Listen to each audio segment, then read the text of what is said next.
Diffusion అంటే ఏంటి చెప్పండి?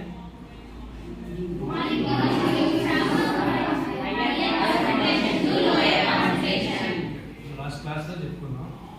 The molecules move from the point of higher concentration to the point of ఆ experiment copper sulphate తో చెప్పుకున్నాం, పొటాషియం పర్మాంగనేట్ తో చెప్పుకున్నాం. ఈ రోజు ఇంకొకటి టెక్నాలజీ ఏం నేర్చుకున్నాం?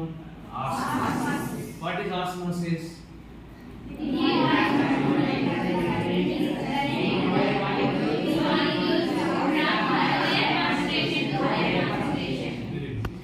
In the presence of plasma membrane, the molecules move from lower concentration to the higher concentration.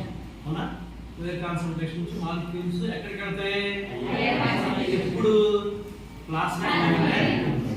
ఓకేనా? అది ఒక చిన్న ఎక్స్పెరిమెంట్ ద్వారా తెలుసుకుందాం. ఒకేసారి మనం ఏం చేస్తామంటే ఎక్స్పెరిమెంట్ మీకు అర్థం అవడం కోసం ఇది రా పొటాటో. ఏంటమ్మా? ఇదేంటిది? బాయిల్డ్ తీసుకొచ్చారు. ఓకేనా? నేనేం చేశానంటే రా పొటాటోకి ఒక ట్రో, TROUG ట్రో అంటే ఏంటి? తొట్టె. ఏంటమ్మా? దీనికి ఒక ట్రో చేశాను, దీనికి కూడా ఒక ట్రో చేశాను. మీరే చూసారు కదా, చిన్న నైఫ్ తోటి ట్రో తయారు చేశాను. ఇప్పుడు ఏం చేస్తానంటే వాటర్ బాటిల్ అక్కడ పెట్టమంటే ఇప్పుడు నేను ఏం చేస్తానంటే కొద్దిగా సాల్ట్ తీసుకొని ఇక్కడ వేసి దాంట్లో లైట్గా వాటర్ వేస్తాను. అప్పుడు ఏమవుతుంది చెప్పండి? లైట్గా వాటర్ వేస్తే ఏమవుతుంది చెప్పండి? వేసినా ఎక్కువని ఏం కాదు, వేస్తే ఏమవుతుంది చెప్పండి? ఇక్కడ కాన్సన్ట్రేషన్ ఎక్కువ, సాల్ట్ వాటర్ వేసాం కాబట్టి ఎక్కువైతే తక్కువ అవుతుందా? ఎక్కువ. షూర్. మరి ఇక్కడ సాల్ట్ వాటర్ ఈ ట్రోలో కాన్సన్ట్రేషన్ ఎక్కువ, మరి పొటాటోలో కాన్సన్ట్రేషన్ అంటే మాలిక్యూల్స్ ఎక్కడి నుంచి ఎక్కడికి వెళ్ళాలి? పొటాటో నుంచి ట్రోలో వెళ్ళాలి.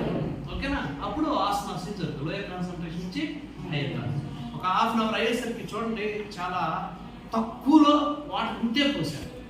ఒక హాఫ్ అన్ అవర్ కల్లా ఆస్మోసిస్ జరిగితే ఏమవుతుంది చెప్పండి? వాటర్ మొత్తం ట్రో మొత్తం ఏమవ్వాలి? నిండుతా లేదా చూద్దాం. నెక్స్ట్ ఇదేంటిది? బాయిల్డ్ పొటాటోలో ప్లాస్మా మెంబ్రేన్ ఎలైవ్గా ఉంటుందా? డెడ్ అయిపోతుందా? చనిపోతుంది ప్లాస్మా. ఇప్పుడు సపోజ్ ఇదే సాల్ట్ నేను దీంట్లో వేసాను రా, ఎలా దీంట్లో వేసాను, దీంట్లో వేసి ఒక చుక్క పోస్తే యాక్చువల్గా ఇక్కడ ట్రోలో కూడా కాన్సన్ట్రేషన్ ఎక్కువ అవుతుందా తక్కువ అవుతుందా? ఇక్కడ కూడా ఏమవుతుంది? ఎక్కువ. ఇక్కడ కూడా ఏమవుతుంది? ఎక్కువ. మరి ఎక్కువ అవుతుంది. మరి కాసేపు ఒక హాఫ్ అన్ అవర్ తర్వాత చూస్తే మనం ఈ ట్రోలో వాటర్ లెవెల్స్ పెరుగుతాయా పెరగవా? ఎందుకు పెరగవు? ప్లాస్మా మెంబ్రేన్ చనిపోయింది కాబట్టి, డెడ్ అయింది కాబట్టి దీంట్లో ఆస్మోసిస్. కానీ ఇక్కడ ట్రోలో వాటర్ లెవెల్స్ ఏమవుతాయి? ఎందుకు పెరుగుతాయి? లైవ్ ప్లాస్మా మెంబ్రేన్ కాబట్టి వాటర్ లెవెల్స్ ఆస్మోసిస్ ద్వారా ఆస్మోసిస్ జరిగి దీంట్లో వాటర్ లెవెల్స్ పెరుగుతాయి. ఇక్కడ ఆస్మోసిస్ జరగదు. ఎందుకు జరగదు? Plasma membrane. ఓకే, ఇది ఎప్పుడు చూడాలి మనం? వెంటనే తెలిసిందా ఒక హాఫ్ అన్ అవర్ తర్వాత తెలుస్తుందా? ఎందుకని? ఆస్మోసిస్ జరగాలి. ఒక హాఫ్ అన్ అవర్ తర్వాత మళ్ళీ చెక్ చేద్దాం. ఓకేనా? ఎవ్రీ ఇయర్ మనం చేసే ఎక్స్పెరిమెంట్, ఈ సీనియర్స్ కంటే సీనియర్స్ ప్రతి ఇయర్ ఈ ఎక్స్పెరిమెంట్ చేస్తాం. ఇది అయిపోయిన తర్వాత మనం ఏం చేద్దామంటే రా ఎగ్ తోటి ఆస్మోసిస్ చూద్దాం. ఏంటమ్మా? రా ఎగ్ తోటి, పచ్చి ఎగ్ తోటి ఆస్మోసిస్ చూద్దాం. రేపు చూద్దాం, ప్రస్తుతం ఇది చూద్దాం. ఓకే.